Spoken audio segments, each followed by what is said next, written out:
Sebuah rolet diputar. Putaran pertama menunjuk ke sebuah nama yaitu Chang Jae. Seorang pria mencari Chang Jae dengan pisau di tangannya. Chang Jae saat itu bersembunyi di freezer daging dengan darah di sekujur tubuhnya. Chang Jae ketakutan. Rolet kedua menunjuk ke angka 1 miliar won. Nah, di sini Chang Jae berhasil ditemukan. Rolet kedua berhenti di tulisan potongan telinga. Jadi, si pria ini harus memotong telinga Chang Jae agar bisa mendapatkan 1 miliar won. Chang Jae mencoba melawan dan wajah pria itu ditempelkan ke dinding freezer. Karena tidak bisa ditarik, pria itu memaksa menarik pipinya sampai kulitnya terkelupas. Chang Jae terus berusaha untuk kabur. Sialnya, dia berhasil ditangkap. Alat pemotong daging dihidupkan. Chang Jae meraih palu di dekatnya dan menghantam si pria. Si pria kesakitan, tapi Chang Jae berhasil dia banting. Si pria yang kesal langsung memotong telinga si Chang Jae. Dan inilah No Way Out episode 1.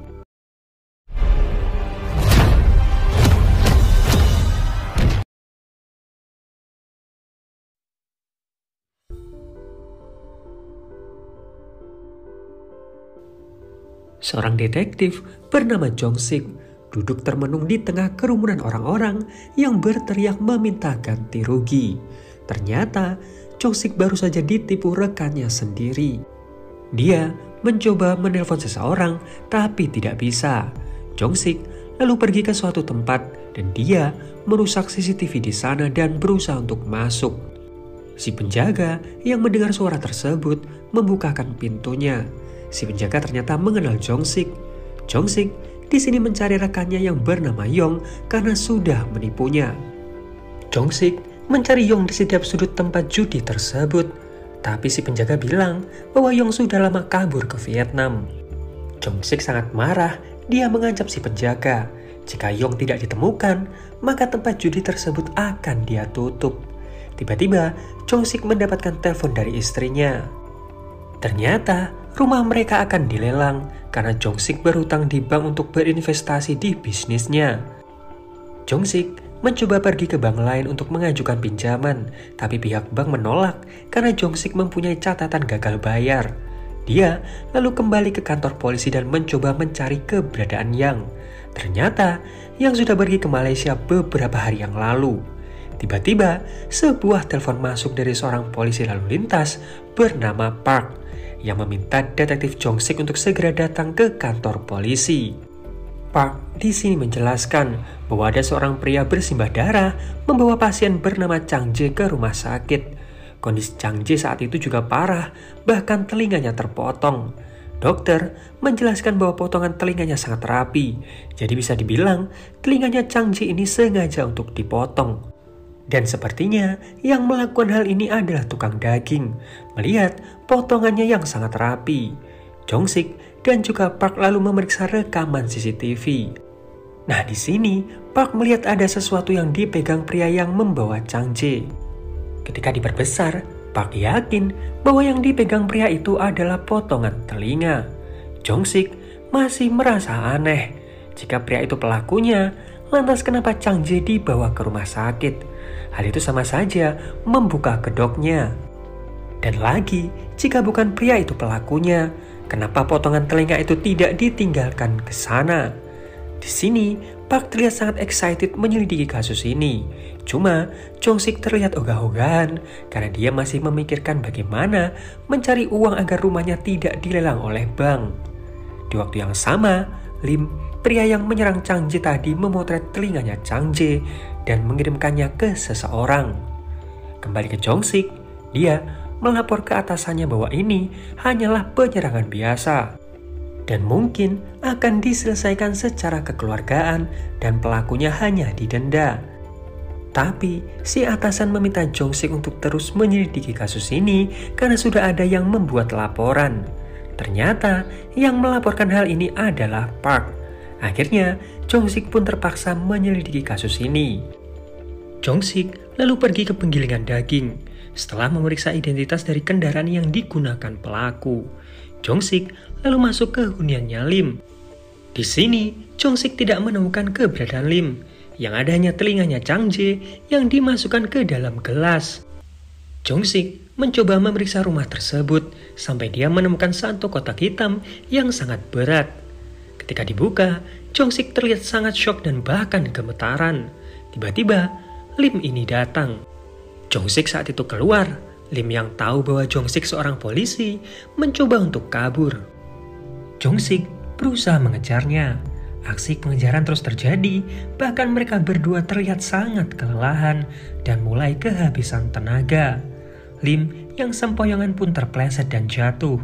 Kepalanya membentur pagar dan dia langsung tewas di tempat. Jong-sik saat itu kebingungan. Jong-sik mencoba menelpon nomor darurat, tapi Jong-sik di sini sadar bahwa kamera CCTV di sekitar sana rusak. Beberapa saat kemudian, polisi datang ke TKP. Atasannya Jong-sik meminta keterangan darinya. Jong-sik cerita bahwa Lim kabur setelah tahu bahwa Jong-sik seorang polisi. Jong-sik berbohong bahwa dia tidak tahu apa yang terjadi.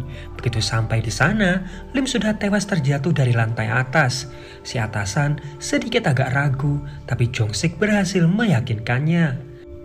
Jong-sik di sini bilang bahwa dia sedang tidak enak badan, jadi Jong-sik pamit untuk pulang duluan.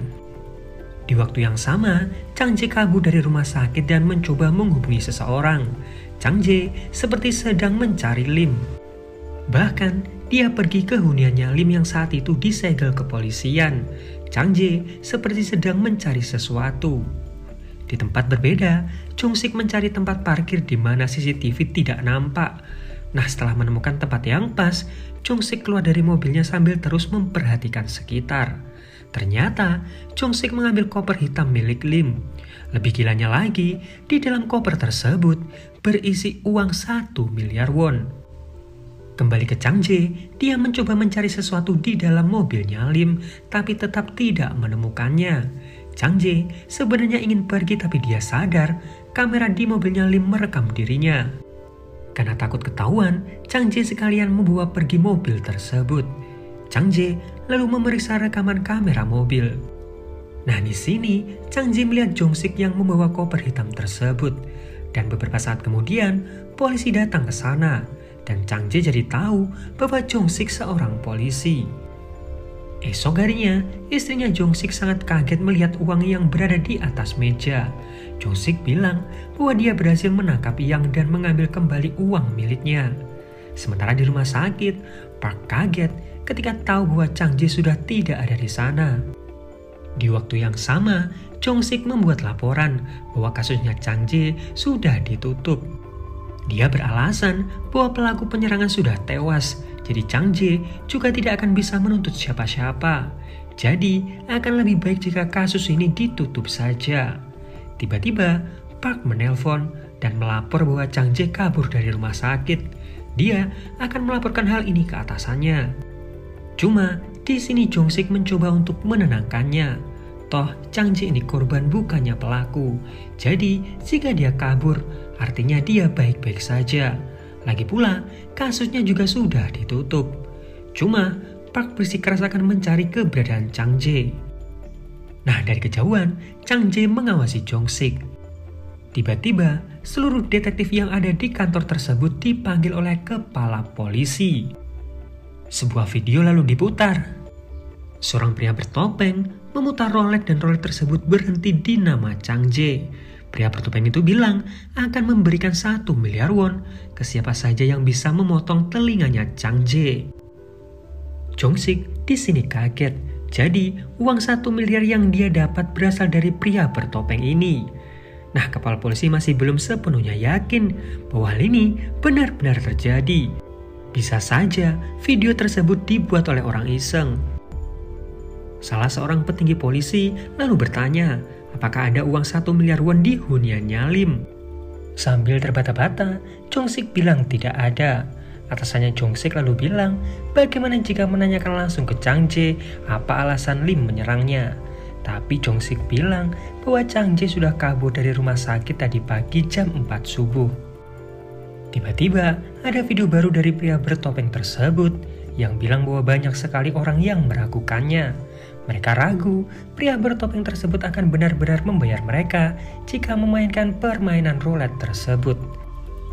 Nah, si pria bertopeng ini meminta mereka yang mau untuk datang ke tempat yang sudah dia tentukan di jam 5 sore. Nantinya, si pria bertopeng sudah menyiapkan 1 miliar won. Ratusan personil kepolisian dipersiapkan di tempat yang sudah ditentukan pria bertopeng tersebut. Stadion tersebut mulai diperiksa setiap sudutnya. Orang-orang juga mulai berkumpul. Mereka penasaran kenapa banyak sekali polisi di sana. Ada juga yang mempercayai ucapan pria bertopeng itu. Tapi saat jam menunjukkan pukul 5 tepat, tidak terjadi apa-apa. Orang-orang mulai kesal dan meragukan ucapan pria bertopeng tersebut. Tapi tiba-tiba 3 balon raksasa dan juga drone mengarah ke tengah stadion. Orang-orang mulai anarkis. Mereka berusaha masuk ke stadion. Jong-sik yang melihatnya buru-buru masuk ke tengah stadion. Di luar, massa yang semakin beringas terus memaksa polisi untuk mundur. Beberapa polisi tidak bisa menahannya dan beberapa pintu masuk pun jebol. Di dalam, balon-balon raksasa tersebut mulai meletus dan uang 1 miliar won tersebut bertebarangan memenuhi isi stadion. Orang-orang juga mulai berhamburan mengumpulkan uang-uang itu. Bahkan, para polisi juga ikut serta mengumpulkan uang-uang itu. Mereka juga saling serang satu sama lain. Sore harinya, orang-orang ini dikumpulkan di kantor polisi untuk didata. Tiba-tiba, pria bertopeng tersebut mengupload video baru. Si pria bertopeng bilang bahwa mereka yang percaya bisa masuk ke babak selanjutnya. Roulette pun mulai diputar dan berhenti di sebuah nama yaitu Kim Guk-ho. Si pria bertopeng bilang bahwa Kim saat ini masih di dalam penjara dan 3 hari lagi akan dibebaskan. Roulette kedua lalu berhenti di angka 20 miliar won. Semua orang terkejut. Semua orang menunggu apa yang harus mereka lakukan demi bisa mendapatkan uang 20 miliar tersebut. Dan roulette ketiga berhenti di kata membunuh. Jadi, si pria bertopeng akan memberikan 20 miliar won bagi siapa saja yang bisa membunuh Kim Guk-ho. Pria bertopeng bilang dia tetap akan membayar uang taruhan tersebut meskipun orang yang berhasil membunuh Kim tertangkap. Tapi mereka harus memastikan agar Kim tidak bundir duluan. Jika itu terjadi, maka uang taruhannya akan dilipat gandakan ke babak selanjutnya.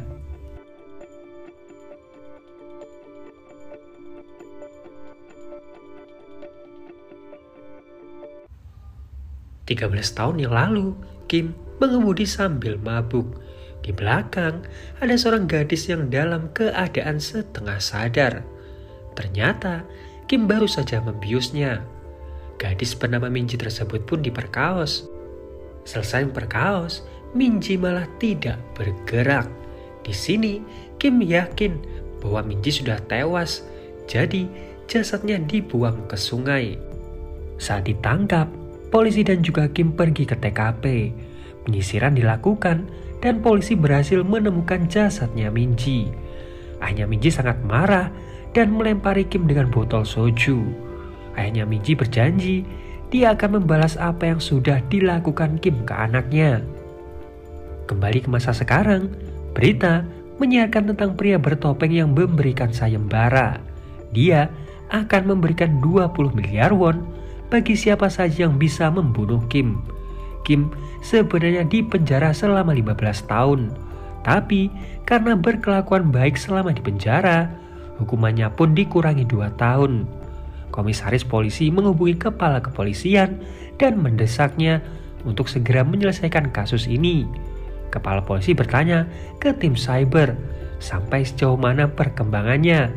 Tapi tim cyber tidak bisa melacak IP pria bertopeng tersebut. Kepala polisi tidak mau tahu, mereka diberi waktu seminggu untuk mengungkap kasus ini.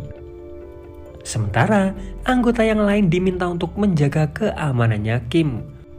Kepala polisi lalu melakukan konferensi pers, di mana dia mengutuk apa yang dilakukan pria bertopeng dan menganggap apa yang dilakukannya sama dengan teroris.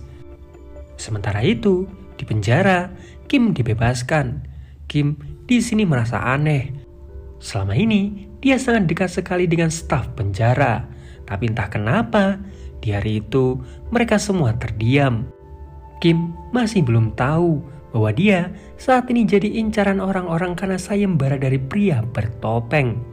Yang Kim pikir, para staf penjara sedih karena mereka tidak bisa bertemu lagi. Kepala sipir lalu memanggilnya. Di sini ada Jong-sik dan beberapa rekan polisinya. Atasannya Jong-sik bilang bahwa mereka akan mengawal Kim untuk pulang. Kim bingung kenapa dia harus dikawal. Jong-sik dengan lantangnya bilang bahwa di luar sana ada ratusan orang yang ingin membunuh Kim. Kim semakin bingung. Bukankah dia sudah menebus kesalahannya di dalam penjara selama 13 tahun? Sebelum keluar, Jong-sik mewanti-wanti agar Kim tetap menunduk dan terus mengikutinya. Jangan bicara ke siapapun dan turuti perintah kepolisian. Gerbang lalu dibuka dan keadaan semakin kacau. Apalagi ketika ada satu orang yang berusaha membunuh Kim. Untungnya, Jong-sik berhasil menghentikannya dan Kim dibawa masuk ke mobil. Di waktu yang sama, Chang Jae melihat berita bahwa Kim sudah dibebaskan dan kini sedang dikawal pulang menuju ke kota Hosan. Kembali ke Kim, dia masih penasaran kenapa banyak sekali orang yang ingin membunuhnya. Jong-sik lalu bilang bahwa ada yang menawarkan 20 miliar won untuk siapa saja yang bisa membunuh Kim. Kim awalnya mengira itu cuma lelucon, tapi Jong-sik menunjukkan wajah kesalnya. Dan hal itu semakin membuat Kim penasaran. Orang gila mana yang melakukan semua ini? Kim diminta untuk diam dan tetap mengikuti perintah polisi jika ingin nyawanya selamat. Kim diminta untuk menghafal teks yang sudah dipersiapkan kepolisian. Nah, saat sampai di huniannya, ternyata orang-orang sudah banyak sekali yang berkumpul di sana. Beberapa orang mencoba menyerang Kim, tapi dihentikan oleh polisi. Kim pun meminta maaf ke semua keluarga korban. Kim sadar mungkin hukuman 13 tahun yang sudah dia terima tidak sebanding dengan penderitaan keluarga korban. Tapi dia benar-benar bertaubat. Hal itu membuat orang-orang yang tadinya membenci Kim perlahan jadi tenang. Kim pun dibawa masuk. Dia dipasangi alat pelacak di kakinya. Nantinya saat Kim keluar, dia akan ditemani satu personil kepolisian. Kim seolah tidak percaya dengan polisi yang menjaganya. Apalagi Jong-sik yang terlihat sangat membencinya. Bisa saja Jong-sik saat ini mengincarnya demi uang. Jong-sik pun kesal dan mencoba mengajarnya. Tapi rekannya yang lain melerainya dan meminta Jong-sik untuk pergi. Atasannya Jong-sik sekali lagi bilang jika Kim bisa bekerja sama dengan kepolisian, mungkin semua ini akan meredam setelah beberapa bulan ke depan. Di tempat berbeda, ibunya Min-ji yang mendengar berita bahwa Kim sudah bebas hanya terdiam. Saat ini, suaminya sakit-sakitan semenjak kematian putrinya. Ibunya Min-ji lalu memasak makanan yang sangat banyak dan juga mempersiapkan obat-obatan yang dia siapkan untuk suaminya. Ibunya Min-ji pun pamit dan bilang jika dia tidak kembali, maka suaminya diminta untuk menghubungi dinas sosial. Sementara itu, istrinya Kim datang dengan seorang pengacara. Kim menanyakan keadaan anaknya, tapi si istri hanya terdiam. Si pengacara lalu bilang bahwa istrinya mengajukan gugatan cerai dan tidak mengajukan syarat apapun. Kim sangat kesal dan berusaha menyerang pengacara tersebut. Di tempat berbeda, ibunya Min-ji mengambil racun dari sebuah ikan. Dia juga mempersiapkan senjata yang nantinya akan dia gunakan. Sementara itu, Park mendapatkan informasi bahwa ternyata Chang Jae ini seorang pembunuh. Di tempat berbeda, security mendengarkan suara yang aneh. Ketika coba untuk didekati, ternyata Chang Jae berusaha membuka bagasi mobilnya Jong-sik. Chang Jae yang ketahuan langsung berlari kabur. Beberapa saat kemudian, Jong-sik datang. Setelah tahu ada orang yang mencoba membobol mobilnya, Jong-sik buru-buru memeriksa koper hitam yang dia ambil dari Lim. Saat memeriksa rekaman kamera mobil, Jong-sik baru tahu bahwa yang melakukannya adalah Chang Jae. Di sini, Jong-sik bingung apa yang harus dia lakukan. Tiba-tiba, rekannya menelpon dan bilang bahwa Kim saat itu mabuk dan memaksa untuk keluar. Jong-sik buru-buru kembali ke huniannya Kim. Sementara itu, ibunya Min-ji terlihat sudah sampai di sana. Tapi, mobilnya harus terhenti karena polisi memeriksa setiap mobil yang keluar masuk area tersebut. Untungnya, polisi tidak mencurigainya dan memperbolehkannya pergi. Di waktu yang sama, Kim terus-terusan memprovokasi orang-orang di luar sana. Dia merasa terganggu karena dari pagi sampai malam, orang-orang terus meneriakinya. Jong-sik berusaha menenangkan Kim, tapi Kim meminta untuk diantarkan ke minimarket. Karena tidak punya pilihan lain, Jong-sik pun mengizinkannya. Tapi Kim hanya diberi waktu 5 menit untuk berbelanja. Kim dijaga ketat. Orang-orang terus meneriakinya. Ibunya Min-ji juga terlihat di sana. Dia mempersiapkan senjata yang dia lumuri dengan racun. Orang-orang mulai mengurumuni minimarket tersebut.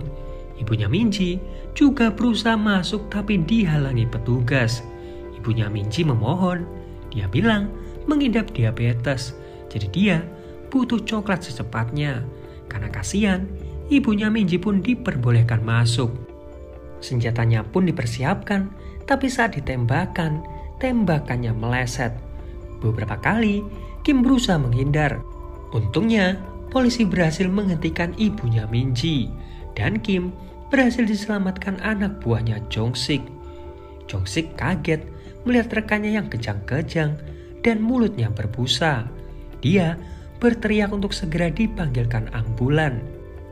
Jong-sik bertanya apa yang ada di anak panah tersebut, tapi ibunya Min-ji hanya terdiam. Ibunya Min-ji lalu dibawa ke kantor polisi. Sebenarnya, di sini polisi memahami perasaan ibunya Min-ji. Apalagi setelah kejadian itu, suaminya mengalami gangguan jiwa dan ibunya Min-ji menderita kanker hati stadium 4. Tapi mereka tidak membenarkan perbuatan tersebut. Jong-sik mencoba meyakinkan ibunya Min-ji. Jika ibunya Min-ji dipenjara, siapa yang akan merawat suaminya? Di tempat berbeda, seseorang terlihat membawa koper di kegelapan. Mengira itu istrinya, ayahnya Min-ji keluar untuk memeriksanya. Ternyata, di luar ada sebuah koper yang ditujukan untuk ibunya Min-ji.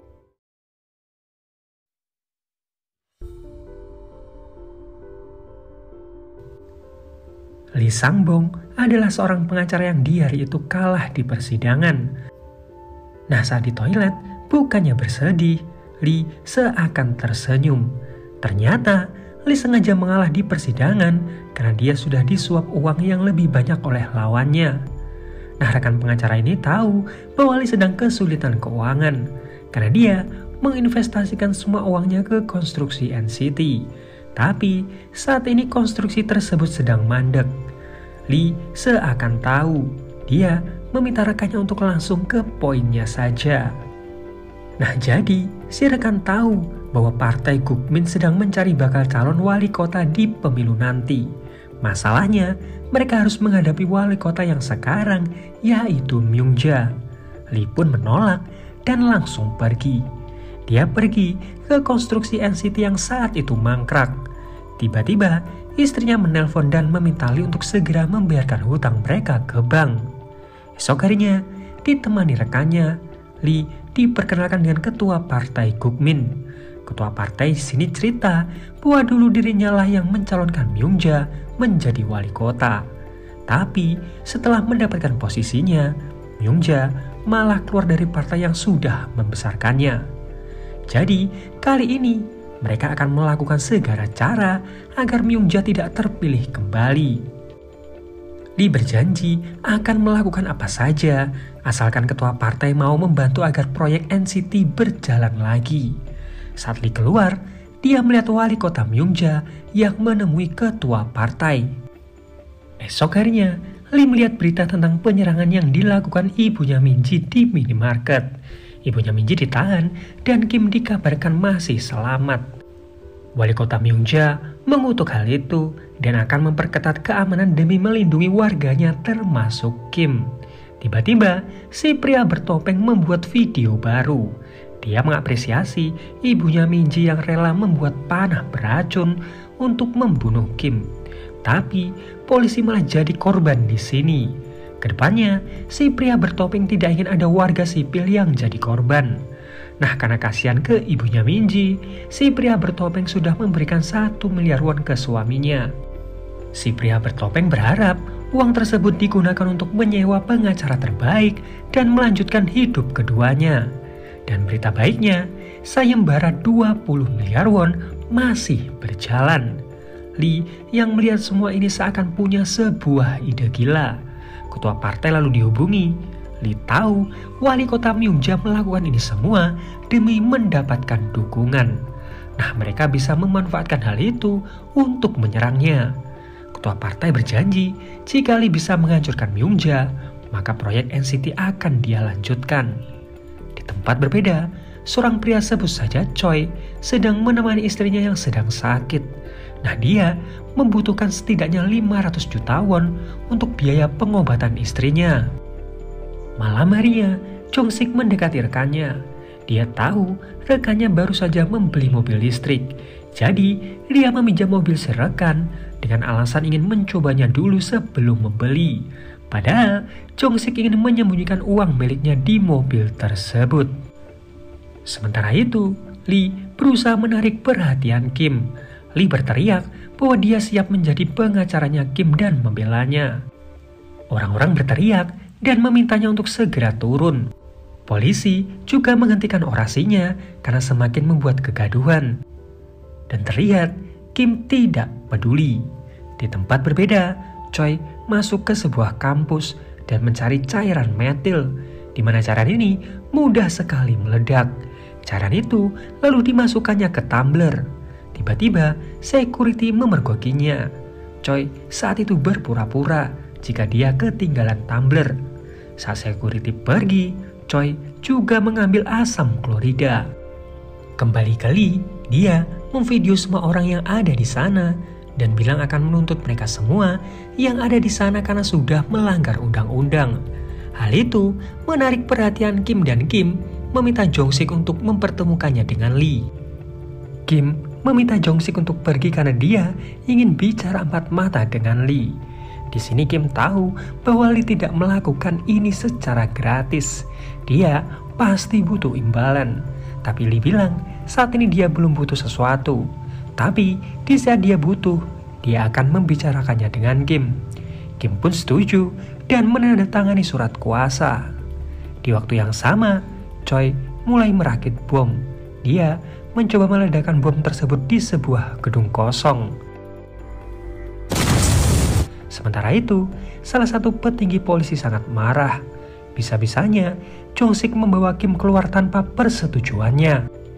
Dan hal itu malah membuat kekacauan. Jong-sik berkelit, petinggi kepolisian itu tidak tahu bagaimana situasi di TKP. Yang dia tahu hanya mengirimkan petugasnya saja.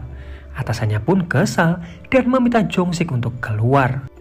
Jong-sik lalu kembali ke kantor polisi. Nah, di mejanya ada sebuah paket yang ketika dibuka berisi flash disk. Flash disk tersebut ternyata berisi rekaman CCTV di mana Jong-sik terlihat mengambil koper hitam tersebut. Nomor tidak dikenal menelponnya. Ternyata yang menelponnya adalah Chang Jae. Chang Jae di sini bertanya, kenapa Jong-sik membunuh Lim? Apa ini semua dia lakukan agar bisa mengambil uang 1 miliar miliknya. Chang Jae berjanji akan mengekspos hal ini ke publik jika Jong-sik tidak memberikan uang tersebut. Jong-sik langsung pergi ke rumahnya Chang Jae setelah menanyakan alamatnya ke Park. Bermodal keahliannya, Jong-sik berhasil membobol masuk. Di luar, Chang Jae sadar bahwa Jong-sik ada di huniannya. Kembali ke Jong-sik, dia tidak menemukan apapun di huniannya Chang Jae selain boneka-boneka wanita. dan Chang Jae terlihat mengawasi Jong-sik dari kejauhan. Sementara Choi membungkus bom yang dia rakit dan mengirimkannya ke Kim. Malam harinya, Kim ingin agar hak asuh anaknya dia dapatkan. Kim juga butuh sebuah senjata. Lee pun menyanggupinya asalkan Kim mau mengikuti caranya. Lee lalu mengajak Kim untuk keluar minum-minum bersamanya. Tapi Kim bilang bahwa dia dilarang untuk keluar. Nah, Lee pun langsung keluar dan berteriak ke semua orang yang menghalangi kebebasannya Kim akan ditahan menurut undang-undang. Lee pun sempat beradu argumen dengan salah satu petugas di sana. Nah, saat Lee berteriak, Choi terlihat menerobos kerumunan orang. Kurir yang mengantarkan paketnya juga datang. Tapi salah satu petugas di sana merebut paket tersebut. Lee di sini sangat marah. Bisa-bisanya polisi membiarkan paket misterius seperti ini masuk. Bisa saja paket ini berisi sesuatu yang membahayakan kliennya. Choi yang melihat Kim ada di sekitar paket tersebut pun mencoba menekan tombol pemicunya. Tapi karena terlalu jauh, bom tersebut tidak meledak. Choi berusaha mendekat, tapi bom tersebut tidak juga meledak. Tiba-tiba Jong-sik datang ke sana. Dia mencoba melerai pertikaian tersebut dan merebut paketnya. Paket tersebut lalu dimasukkan ke mobil rekannya. Choi yang merasa rencananya gagal membanting alat pemicunya. Dia lalu mengeluarkan cairan klorida dan berlari masuk menerobos barikade. Salah satu petugas melihatnya dan mencoba menghentikan Choi. Tapi di saat yang sama, alat pemicu itu bekerja dan ledakan pun terjadi. Choi dan juga rekannya Jong-sik tewas di tempat.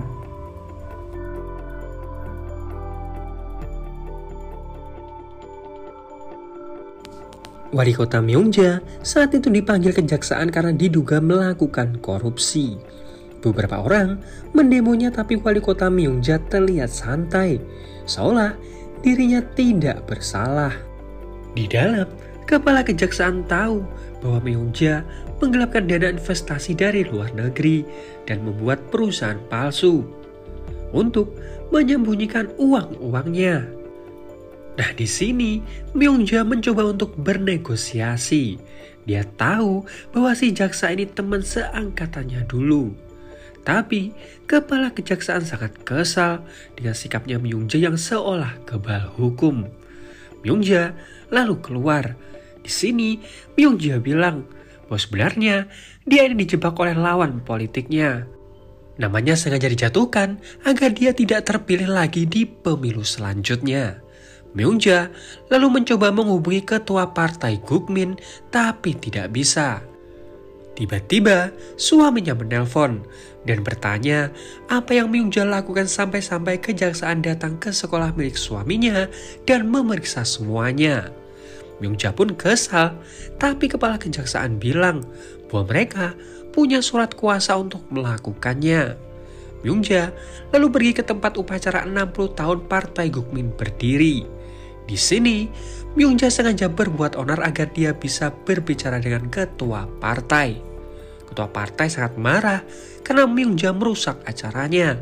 Di sini, Myeongja langsung meminta ketua partai untuk membantunya menyelesaikan masalah ini. Tapi, ketua partai malah meminta Myeongja untuk mundur dari kursi wali kota dan menyerahkan diri. Myeongja mengancam jika ketua partai tidak membantunya, maka dia akan membongkar seluruh kejahatan yang pernah dilakukan partai Gukmin. Ketua partai mengancam balik jika Myeongja berkhianat, maka dia akan menerima balasan jauh lebih besar dari ini. Malam harinya, Myeongja meminta anak buahnya untuk membungkam media terkait kasus korupsinya. Tapi anak buahnya bilang bahwa saat ini orang-orang sedang fokus ke si pria bertopeng yang menawarkan 20 miliar won. Tiba-tiba Myeongja melihat ledakan tersebut. Dia langsung menghubungi timnya untuk mengetahui sumber ledakan. Sementara itu, tim pemadam berusaha memadamkan mobil tersebut. Jong-sik terlihat kebingungan.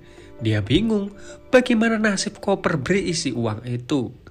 Di waktu yang sama, pria bertopeng mengupload video baru, di mana pria bertopeng terlihat kesal karena lagi-lagi warga sipil jadi korban.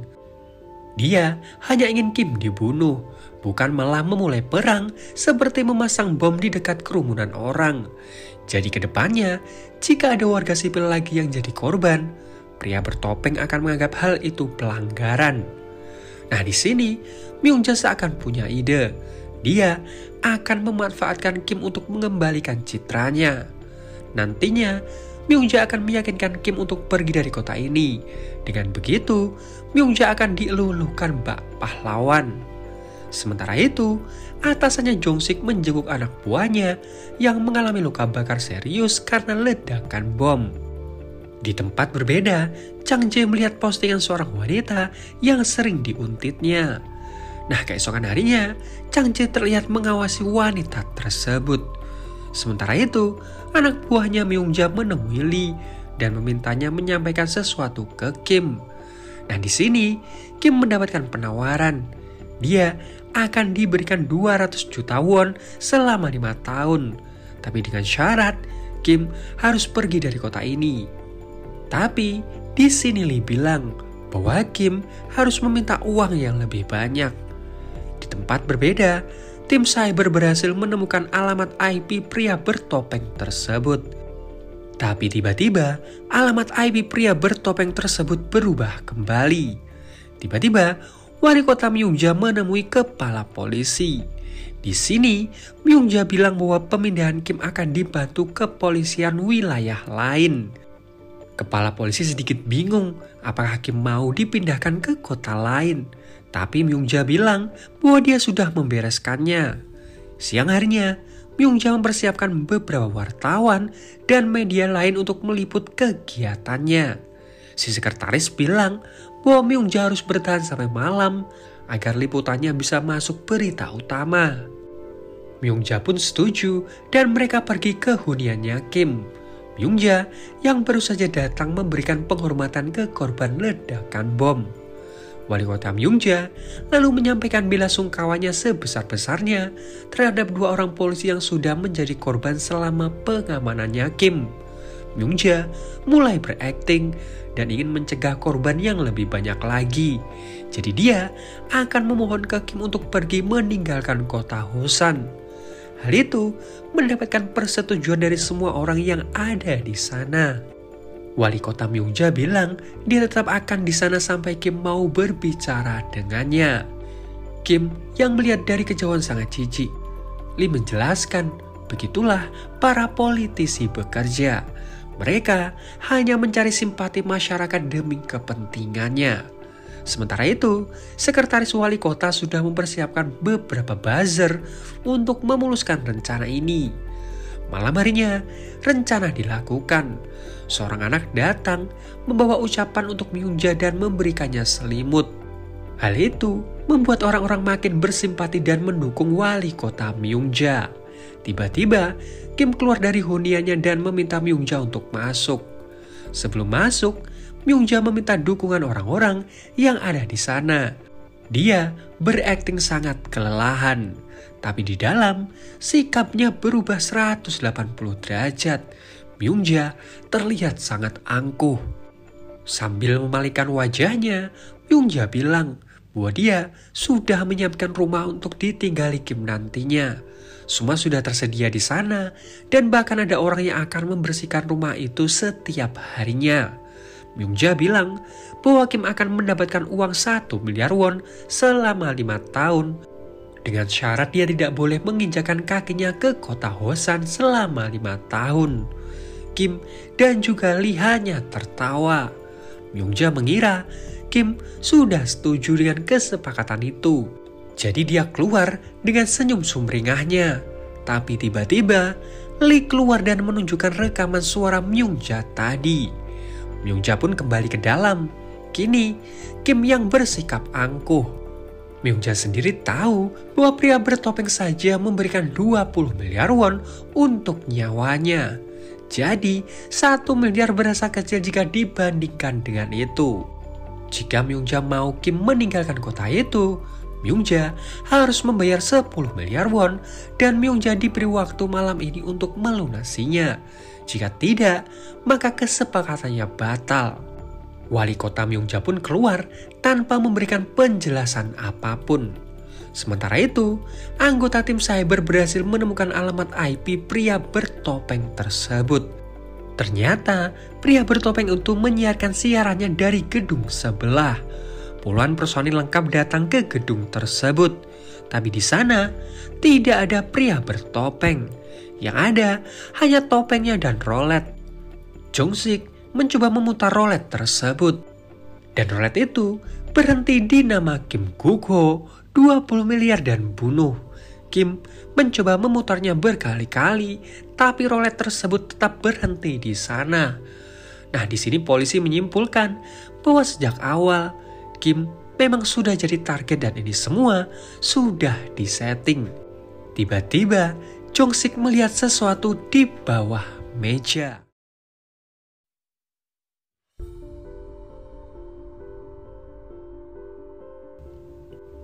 Si pria bertopeng melakukan siaran langsung, di mana dia sangat senang akhirnya ada seseorang yang bisa menusuk Kim.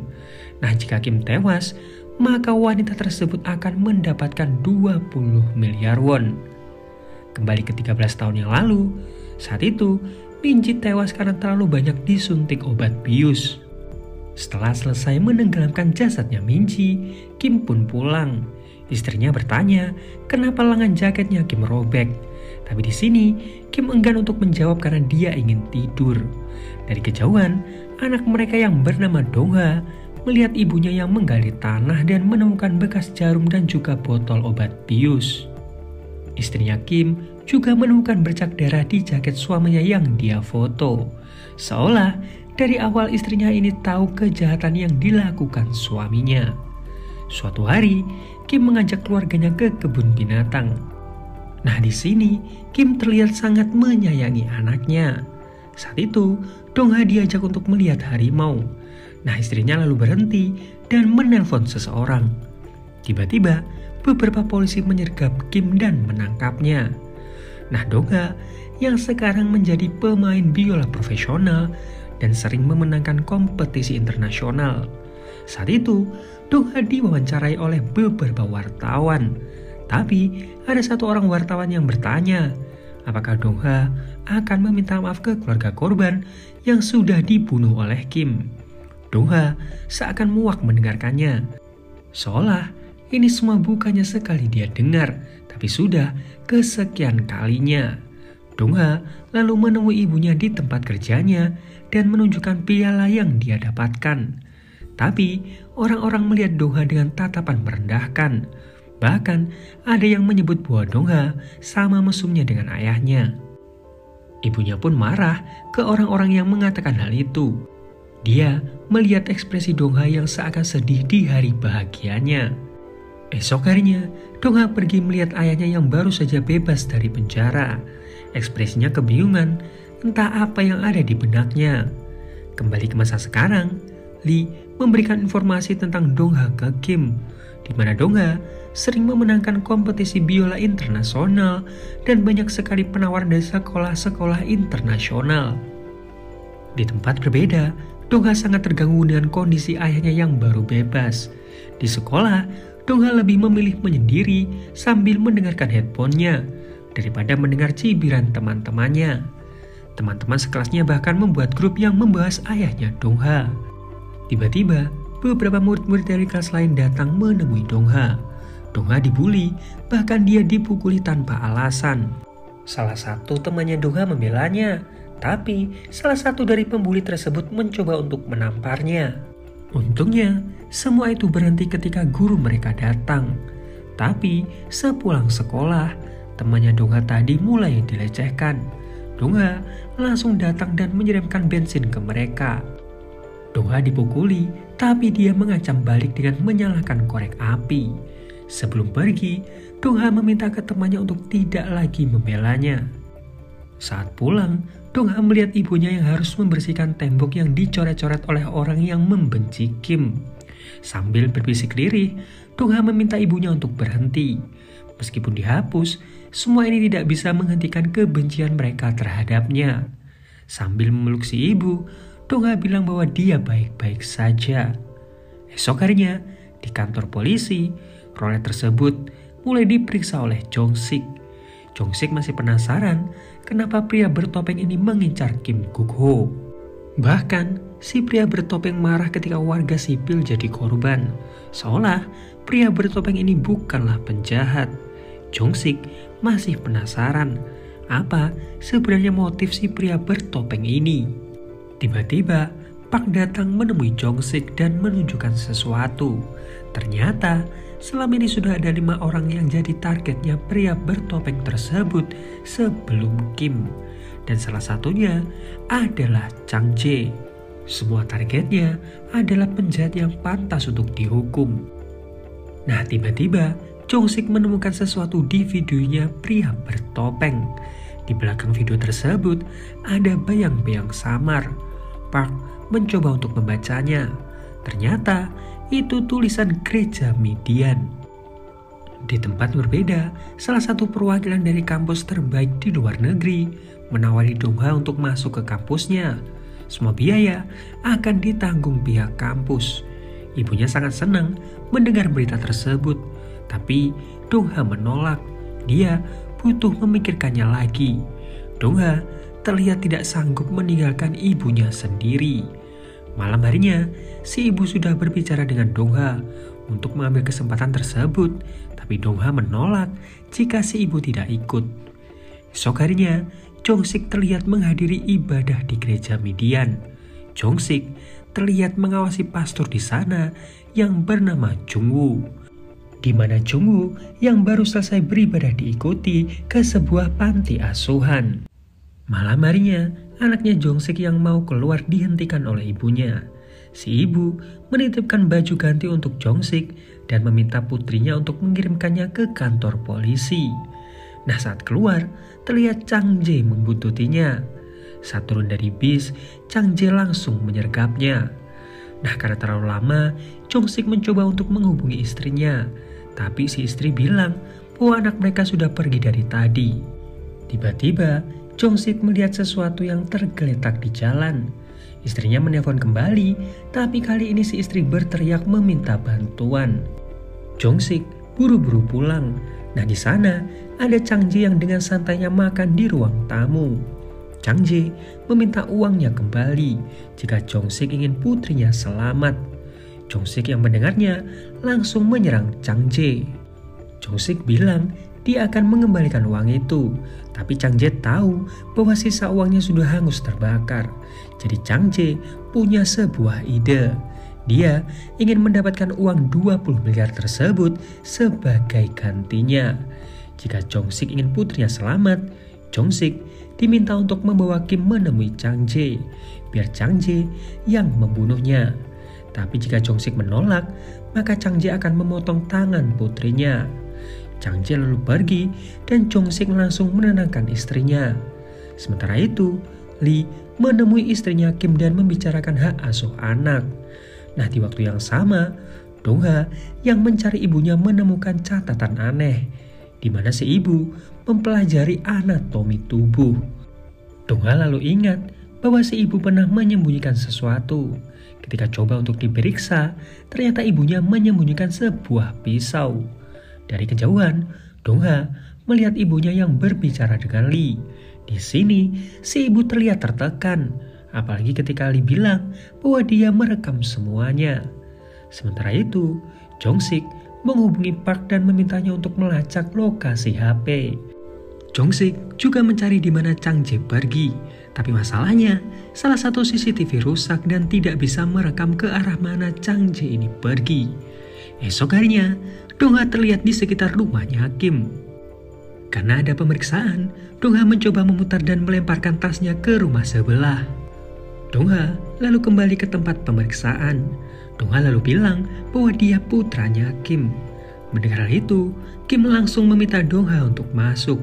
Kim menawari Dong-ha untuk makan, tapi Dong-ha ingin minum-minum bersama ayahnya. Kim lalu menelpon Lee dan memintanya untuk membawakan whisky dan beberapa makanan. Dongha lalu izin untuk melihat kamarnya. Nah, di saat inilah Dongha berusaha mengambil tasnya.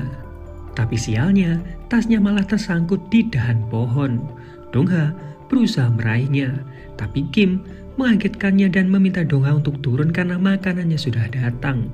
Sementara itu, istrinya Kim yang baru kembali melihat sebuah kue dan catatan dari Dongha.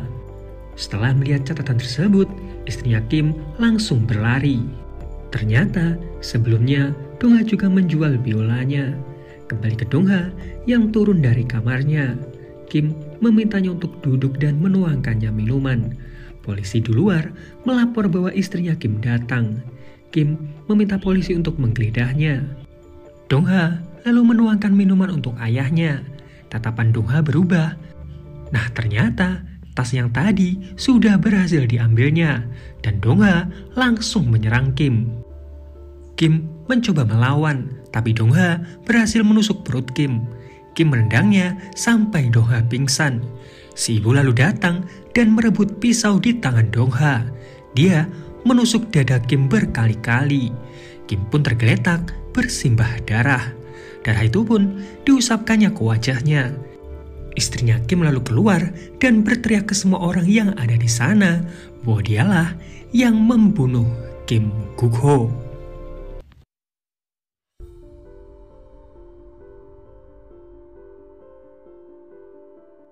Di bandara, seorang pria bernama Chang baru saja datang dari Jepang. Wajahnya ganteng, senyumannya mempesona, tapi sebenarnya dia adalah seorang pembunuh bayaran profesional. Nah, sehari sebelumnya, Chang atau yang lebih dikenal sebagai Mr. Smile membantai Yakuza yang ada di sana. Chang datang ke Korea karena seseorang memintanya untuk membunuh Kim. Chang lalu pergi ke pelabuhan di mana dia mengambil mobil dan senjatanya. Orang yang menyewanya pun memberikan lokasi keberadaan Kim. Tapi orang itu meminta Chang untuk membawa Kim hidup-hidup. Nah, ternyata Chang disewa oleh sekretaris wali kota Myungja. Sekretaris wali kota itu menjelaskan bahwa Mr. Smile ini berasal dari Filipina, di mana setiap pekerjaan yang diberikan kepadanya selalu berjalan dengan baik. Cuma Chang meminta bayaran 1 miliar won. Tapi meskipun bayarannya mahal, Chang siap menghadapi siapa saja, mau Yakuza, mafia, atau bahkan CIA. Nah, rencananya Chang akan memeriksa gedung-gedung di sekitar huniannya Kim, di mana dia nantinya akan naik ke gedung tersebut dan mulai mempersiapkan senjatanya.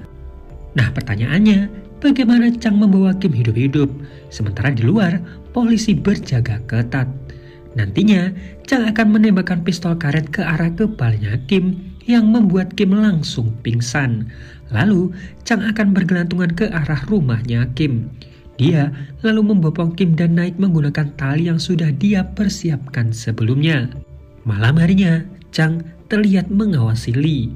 Nah, esok paginya, saat rencana akan dijalankan, Chang melihat istrinya Kim yang memasuki rumah. Dia juga melihat saat istrinya Kim menusuknya. Chang di sini kaget, tapi dia langsung melapor bahwa targetnya sudah dibunuh oleh orang lain, jadi misinya selesai. Sementara itu, Jong-sik masih mencoba mencari keberadaan putrinya dari rekaman CCTV. Tiba-tiba, Park menelponnya dan bilang bahwa ponsel putrinya Jong-sik baru saja dinyalakan di dekat Gunung Songjae-dong. Jong-sik buru-buru pergi, tapi atasannya ngasih tahu bahwa Kim baru saja diserang seseorang. Jong-sik lalu menelpon Park dan meminta bantuannya. Jong-sik bilang bahwa putrinya diculik oleh Chang Jae dan meminta Park untuk tidak gegabah karena nyawa anaknya dalam bahaya. Park pun langsung pergi ke sana dan mencari lokasi terakhir sinyal HP tersebut. Park lalu masuk ke area terlarang di sana. Di waktu yang sama, Kim ternyata masih selamat. Kembali ke Park, dia masih mencari keberadaan putrinya Jong-sik. Park mencoba masuk ke sebuah gedung terbengkalai. Nah, untungnya Park berhasil menemukannya. Cuma karena pintunya terkunci, Park mencoba untuk menghubungi Jong-sik. Tapi tiba-tiba Chang Jae memukulnya dari belakang. Melihat darah bercucuran, Chang Jae tanpa belas kasih memukul Park berkali-kali. Park lalu diseret ke tempat lain. Sementara itu, Lee mengabarkan ke media bahwa Kim berhasil selamat meskipun saat ini kondisinya sedang kritis. Lee lalu masuk dan terlihat banyak sekali polisi yang berjaga. Bahkan, Lee juga harus digeledah sebelum menjenguk Kim. Lee lalu masuk dan melihat Kim yang kesakitan. Kim yakin bahwa dia tidak diberi obat penghilang rasa sakit. Sepertinya ada dokter yang mengincar nyawanya juga. Sementara itu, Jong-sik mencoba menghubungi Park, tapi HP tersebut diangkat oleh Chang Jae. Jong-sik di sini panik. Chang Jae mengancam akan memotong tangan putrinya Jong-sik. Jong-sik meminta maaf dan memohon ke Chang Jae untuk tidak melakukannya. Suara dentuman terdengar. Jong-sik semakin panik. Chang Jae lalu bilang dia akan memotong jari putrinya Jong-sik setiap harinya jika Jong-sik tidak membawakan kesepakatan mereka. Di waktu yang sama, Lee pergi ke konstruksi NCT yang pembangunannya dilanjutkan kembali. Lee pun akhirnya bisa bernafas lega. Dia lalu kembali ke kantornya. Tapi Lee melihat sekretarisnya yang sudah pingsan dan terikat. Dari belakang, Chang menodongkan senjatanya. Lee ketakutan dan Chang langsung menunjukkan fotonya Kim. Dia menanyakan nomor kamarnya Kim. Karena takut, Lee pun memberitahukannya. Chang lalu meminta semua perangkat elektronik yang dipegang oleh Lee, termasuk alat perekamnya. Chang lalu mendekat dan membekap Lee sampai dia pingsan. Beberapa saat kemudian, Chang terlihat sudah ada di rumah sakit. Dia terlihat santai sambil membawa sebuah tas. Jong-sik juga ada di sana. Dia terlihat memikirkan cara bagaimana membawa Kim pergi dari sana. Jong-sik meminta para penjaga di sana untuk istirahat makan siang. Saat mereka pergi, Jong-sik mempersiapkan kursi roda dan melepaskan borgol di tangan Kim. Dia lalu menodongkan senjatanya ke Kim dan memintanya untuk diam. Sementara itu, Chang dengan senyum sumringahnya memasang beberapa bom asap. Chang lalu masuk dan menembak pistol di tangan Jong-sik. Jong-sik mencoba melawan, tapi Chang bisa dengan mudah menghentikannya. Bom asap itu pun meledak dan alarm kebakaran bekerja. Chang dengan santainya membawa Kim keluar. Jong-sik yang sadar langsung melaporkan hal ini ke seluruh personil polisi di sana. Chang pun menyebarkan beberapa bom asap ke pasien-pasien di sana. Hal itu membuat pandangan polisi terganggu dan Chang pun langsung turun ke basement. Polisi mencoba mengejarnya, tapi Chang hanya tersenyum. Dia lalu menjatuhkan beberapa paku di jalan. Keempat ban mobil polisi itu pun pecah dan Chang berhasil lolos. Atasannya Jong-sik sangat marah dan meminta semua personilnya untuk memeriksa rekaman CCTV. Tapi saat rekaman CCTV diperiksa, mereka kehilangan jejaknya. Jong-sik di sini bertanya, apakah ada jalan lain di rest area itu? Si petugas bilang bahwa di sana hanya ada jalan setapak. Jong-sik lalu mengajak atasannya untuk ke sana. Nah, rest area tersebut mulai disusuri. Ternyata benar dugaannya Jong-sik. Mereka berhasil menemukan mobilnya Chang, tapi mobil tersebut sudah ditinggalkan. Jong-sik berpikir sepertinya Kim belum dibunuh. Jadi atasannya meminta Jong-sik untuk berpencar. Sementara itu, Kim dan juga Lee diikat ke sebuah kursi. Chang mendengar suara dari luar. Pistol miliknya pun langsung diarahkan ke arah pintu masuk. Wali kota Myungja hampir ditembak. Untungnya si sekretaris menjelaskan bahwa Myungja lah yang menyewa Chang. Chang di sini meminta bayarannya dan si sekretaris meminta Chang menunjukkan di mana rekamannya. Nah, di saat mereka berdua ini sibuk, Kim dengan santainya mengambil jarum infus yang masih menancap di tangannya. Jarum itu lalu dibengkokkan dan digunakannya untuk melepaskan borgol. Myungja pun langsung menampar Kim dan meluapkan emosinya. Andai Kim setuju dengan penawarannya, mungkin Myungja tidak harus melakukan semua ini. Myung-ja lalu bertanya ke Lee apakah dia punya salinan rekamannya. Sambil terbata-bata, Lee menjawab tidak. Dia juga mulai menjilat Myung-ja dan menjelek-jelekan Kim. Hal itu membuat Myung-ja muak dan Chang diminta untuk membunuh Lee. Lee pun dibunuh. Kim menatap Chang dengan tatapan tajam. Hal itu membuat Chang mengarahkan pistol itu ke Kim. Myung-ja mencoba menghentikannya dan meminta pistol tersebut. Chang hanya diam, tapi pistol itu pun diberikannya ke Myung-ja.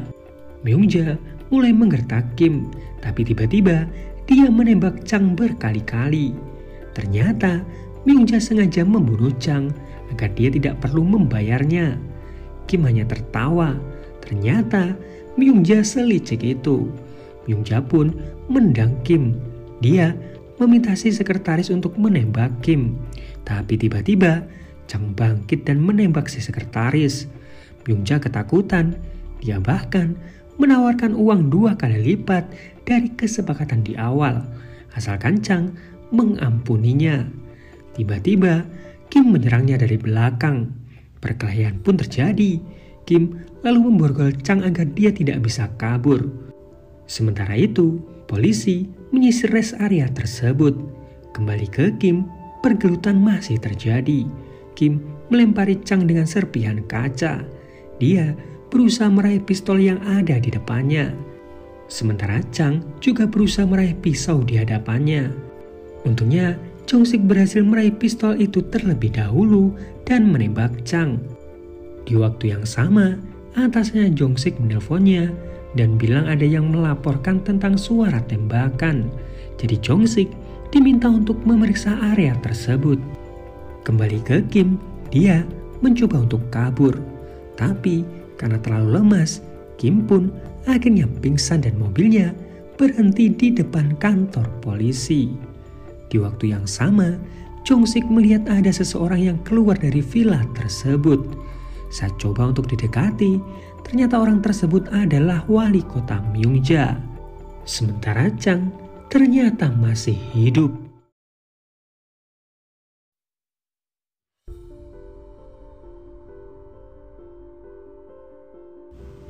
Chang Jae membaca artikel tentang wanita yang selalu dia untit.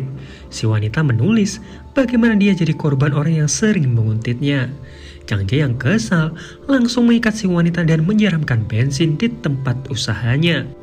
Chang Jae berencana membakar tempat tersebut bersama si wanita. Saat Chang Jae keluar, ledakan pun terjadi. Esok harinya, Chang Jae membakar seragamnya Park. Di dalam, putrinya Jong-sik tiba-tiba sadar. Tapi dia tidak bisa kemana-mana karena kakinya dirantai. Sementara itu, Chang Jae mendengarkan berita tentang tewasnya pengacara Lee dan sekretaris wali kota. Pelakunya masih belum diketahui dan masih buron. Di waktu yang sama, Myung-ja akhirnya bisa bebas setelah ketua partai Gukmin membantunya. Di sisi lain, polisi melakukan penyelidikan di villa tersebut. Tiba-tiba, Chang Jae menelpon Jong-sik. Chang Jae tidak mau tahu, intinya Jong-sik harus membawa Kim ke hadapannya hari ini. Jika tidak, maka putrinya Jong-sik akan dia bunuh. Telepon lalu dimatikan. Chang Jae pun memberikan makanan ke putrinya Jong-sik karena dia tahu putrinya Jong-sik belum makan dari kemarin. Sementara itu, istrinya Jong-sik menemui kepala polisi dan menjelaskan bahwa suaminya tidak bisa dihubungi. Di waktu yang sama, rekannya Jong-sik dihubungi salah satu petugas yang bilang bahwa Kim dirawat di rumah sakit di sana. Mereka pun pergi ke rumah sakit yang dimaksud. Meskipun agak pelosok, tapi fasilitas rumah sakit tersebut tidak kalah. Bahkan, dokter di sana bisa merawat Kim dengan baik. Cuma, Kim masih belum sadar karena efek obat bius. Tapi tiba-tiba, Chang Jae menelpon Jong-sik kembali dan menanyakan apakah dia berhasil menemukan Kim. Jong-sik menjawab iya. Dia mulai berpikir dan melihat kunci kamarnya Kim yang terkesan jadul. Jong-sik juga ingat di luar ada mobil ambulan yang ketika dilihat, kunci ambulan tersebut masih menancap. Di dalam, kepala polisi menghubungi atasannya Jong-sik dan menanyakan keberadaan Jong-sik karena saat ini istrinya sangat khawatir. Jong-sik tiba-tiba datang dan si rekan bilang bahwa tim penjemput akan datang 10 menit lagi. Tapi tiba-tiba Jong-sik menembak si rekan. Sambil menodongkan senjatanya, dia meminta atasannya untuk memborgol dirinya sendiri. Kim lalu dimasukkan ke dalam mobil ambulan. 2 orang petugas lalu datang dan Jong-sik menodongkan senjatanya ke mereka. Dia meminta kunci mobilnya dan kunci tersebut langsung dia lemparkan ke semak-semak. Jong-sik meminta 2 orang petugas itu untuk melepaskan borgol rekan-rekannya di dalam. Jong-sik akhirnya pergi. Chang Jae coba untuk dihubungi. Jong-sik meminta lokasi pertemuan mereka. Nah, Chang Jae mengirimkan lokasi sebuah terowongan. Di sisi lain, rekannya masih selamat karena ternyata Jong-sik menembakkan pistol kosong. Kembali ke Jong-sik yang saat itu sampai di terowongan. Chang Jae lalu dihubungi. Dia meminta Jong-sik untuk masuk ke dalam. Chang Jae lalu meminta Jong-sik untuk berhenti dan keluar dari mobil. Jong-sik menolak, dia ingin melihat putrinya lebih dulu. Chang Jae bilang bahwa putrinya Jong-sik ada di dalam mobil di ujung terowongan. Dia diminta berjalan ke sana. Tapi sebelum itu, Jong-sik melihat kondisi Kim. Karena terlalu lama, Chang Jae bilang bahwa putrinya Jong-sik kehabisan darah. Jong-sik pun langsung berlari ke arah mobil di ujung terowongan. Tapi saat mobil itu diperiksa, Jong-sik tidak menemukan siapa-siapa. Chang Jae pun kabur membawa ambulan dan Kim bersamanya. Jong-sik menelponnya dan menanyakan keberadaan putrinya. Chang Jae bilang dia akan mengembalikan putrinya Jong-sik begitu Chang Jae selesai membunuh Kim. Ternyata sebelumnya Jong-sik sudah memasang alat pelacak, jadi dia tahu di mana keberadaan Kim. Jong-sik mencoba menghentikan beberapa mobil, tapi karena tidak ada yang mau berhenti, dia mengacungkan senjatanya. Jong-sik meminta maaf dan menunjukkan identitas polisinya. Sementara itu, Chang Jae terlihat sangat senang. Dia lalu memotret dirinya bersama Kim sebagai bukti. Nah, tanpa sadar, ternyata Kim sudah sadar dan mencoba meraih pisau. Saat Chang Jae datang, Kim langsung menusuknya. Chang Jae berkali-kali ditusuk dan erangan kesakitannya didengar oleh putrinya Jong-sik. Chang Jae pun tewas setelah Kim menusuk dadanya berkali-kali. Tiba-tiba, Jong-sik menelpon Chang Jae. Saat diangkat, Jong-sik menanyakan keberadaan putrinya. Nah, di sini Kim jadi tahu bahwa putrinya Jong-sik ada di sana. Kim lalu mendekati putrinya Jong-sik. Rantai di kakinya pun dipotong. Entah setan apa yang merasuki Kim. Dia seakan bergairah melihat putrinya Jong-sik. Putrinya Jong-sik berkali-kali memohon untuk tidak dibunuh. Putrinya Jong-sik mencoba untuk kabur, tapi Kim menarik rantai yang masih membelit di kakinya. Gadis itu pun terjatuh, tapi tiba-tiba Jong-sik datang dan meminta Kim untuk melepaskannya. Kim pun mencoba menyerang Jong-sik, tapi Jong-sik yang terlalu emosi langsung menghajar Kim. Jong-sik saat itu meraih pistol dan berusaha membunuhnya, tapi Kim langsung memukul Jong-sik menggunakan besi. Sambil sempoyongan, Kim mencoba untuk kabur. Nah, di sini terlihat Pastor Jung-woo yang memperhatikan Kim dari kejauhan. Di tempat berbeda, Dong-ha dan pelatihnya ingin pergi ke Amerika. Tapi Dong-ha yang mendengar berita bahwa ibunya dituntut karena percobaan pembunuhan, memutuskan kabur dan membatalkan kesempatannya untuk kuliah ke luar negeri. Sementara itu, di rumah sakit, Jong-sik yang tersadar mencoba mencari anaknya. Jong-sik panik, bingung apa yang terjadi dengan putrinya. Untungnya, kedua rekannya menjelaskan bahwa putrinya baik-baik saja, cuma masih belum sadar karena masih dirawat. Dokter lalu datang dan bilang sepertinya putrinya Kim mengalami trauma yang sangat hebat. Di sisi lain, Kim masih berusaha kabur. Kembali ke Jong-sik yang ingin menemukan Kim dan membalaskan semuanya. Tapi rekannya mencoba untuk melarang dan menyadarkan Jong-sik. 2 orang petugas yang berjaga diminta untuk waspada, jangan sampai Jong-sik kabur dari sana. Jong-sik pun mencoba berpikir bagaimana dia bisa keluar dari sana. Jadi dia berpura-pura meminta korek dan juga rokok. Korek itu pun dinyalakan. Alarm kebakaran pun bekerja dan di saat itulah Jong-sik membekap seorang dokter dan mencuri pakaiannya. Rekan-rekannya pun mendapatkan laporan bahwa Jong-sik sudah kabur. Si atasan meminta mereka untuk berpencar dan satu orang memeriksa CCTV. Jong-sik yang berada di luar langsung mencuri mobil ambulan.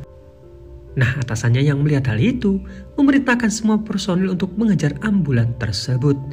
Nah, ternyata Jong-sik masih tahu keberadaan Kim dari alat pelacak yang terpasang di tubuhnya. Saat ini, Kim yang kelelahan mencoba mencari pertolongan. Saat itu, dia meminta bantuan ke sebuah mobil yang lewat. Sebuah mobil hitam lalu berhenti. Kim yang saat itu sudah sangat kelelahan pun akhirnya pingsan. Seseorang lalu keluar dari mobil tersebut yang ternyata adalah Pastor Jung-woo. Sementara itu, Dong-ha pergi untuk menemui ibunya di penjara. Dong-ha menyayangkan hidup mereka yang harus seperti ini. Si ibu meminta Dong-ha untuk fokus belajar di luar negeri. Tapi Dong-ha menolak. Dia akan menyelesaikan semuanya. Tanpa memberikan penjelasan, Dong-ha langsung pergi. Dong-ha yang berjalan sendiri lalu dihampiri oleh Pastor Jung-woo. Pastor Jung-woo bilang bahwa Dong-ha bisa membalaskan dendamnya yang jauh lebih baik daripada hanya membunuh ayahnya.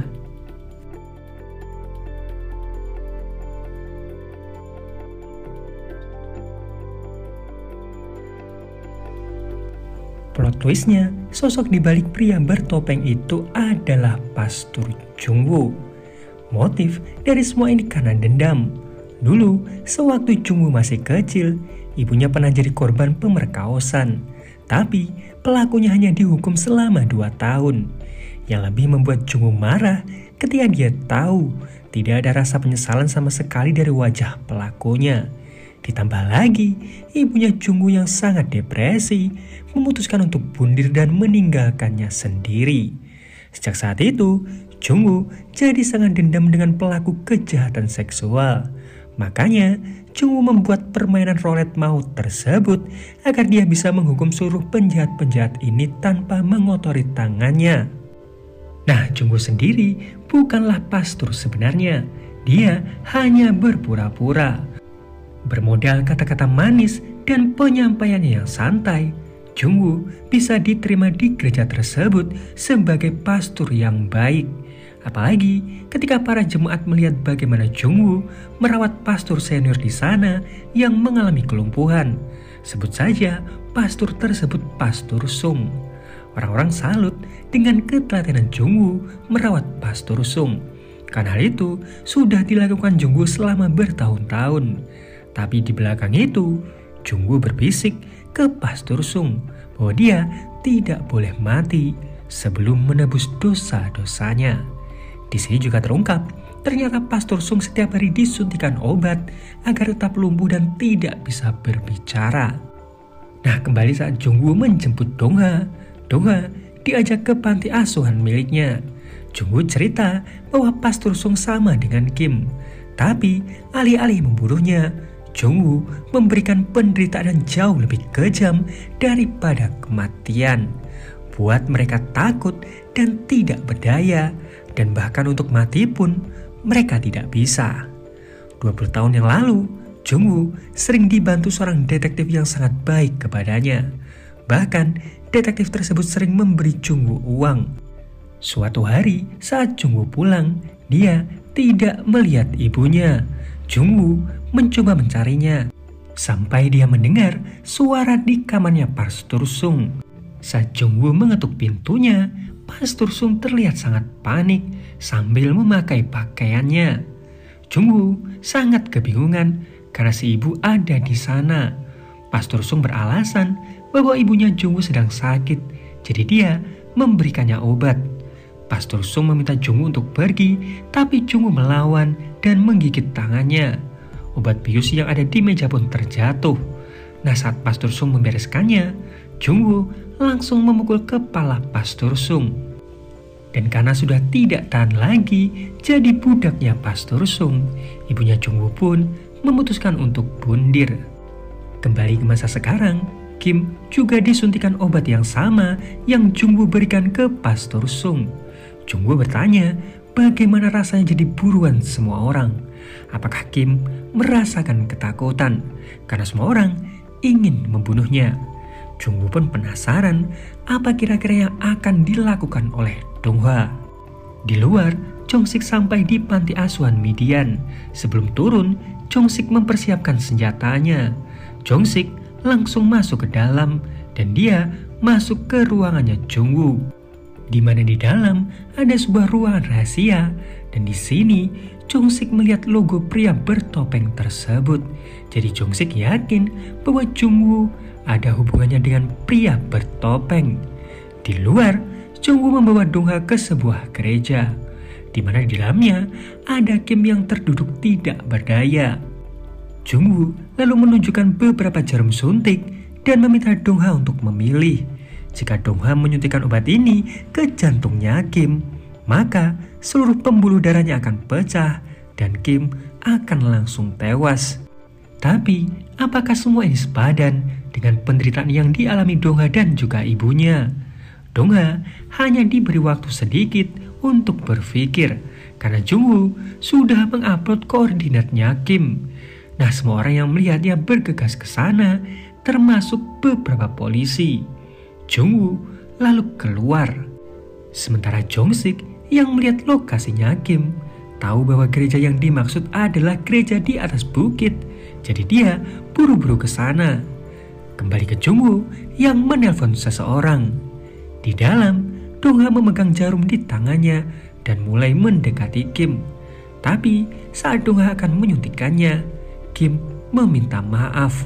Sambil menangis, Kim mengatakan bahwa Donghwa harus ingat ibunya. Bagaimana nasib si ibu jika Donghwa di penjara? Kim terus meminta maaf dan mengulur waktu. Tiba-tiba tubuhnya Kim bisa digerakkan dan dia mencengkram tangan Donghwa. Kim langsung berubah dan mulai menyerang Donghwa. Donghwa dicekik dan Jungwoo yang mendengar teriakan dari Kim mencoba untuk masuk. Tapi tiba-tiba Kim menyerangnya dari belakang. Di sini Kim menanyakan kenapa harus dia yang jadi target. Ada begitu banyak orang jahat di luar sana. Bahkan Kim sudah menembus dosanya dengan dipenjara selama 13 tahun. Jungwoo pun bangkit dan bilang bahwa tidak semudah itu menebus dosa. Kim juga bilang bahwa Jungwoo bukanlah Tuhan yang bisa sesukanya mengatur nyawa orang lain. Kim sangat marah, tapi tiba-tiba Donghwa menusuknya. Kim menyerang balik, dia menampar Donghwa. Donghwa pun membalas dengan memukul wajah Kim. Kim terkapar dan Donghwa mencoba untuk membunuhnya. Tapi di saat itu, Jong-sik datang dan memintanya untuk berhenti. Jong-sik mencoba menenangkan Donghwa dan memborgol Kim. Dia lalu menodongkan senjatanya ke Jungwoo. Tapi Jungwoo dengan santainya meminta Jong-sik untuk mendengarkan bahwa di luar sana banyak sekali orang yang berdatangan.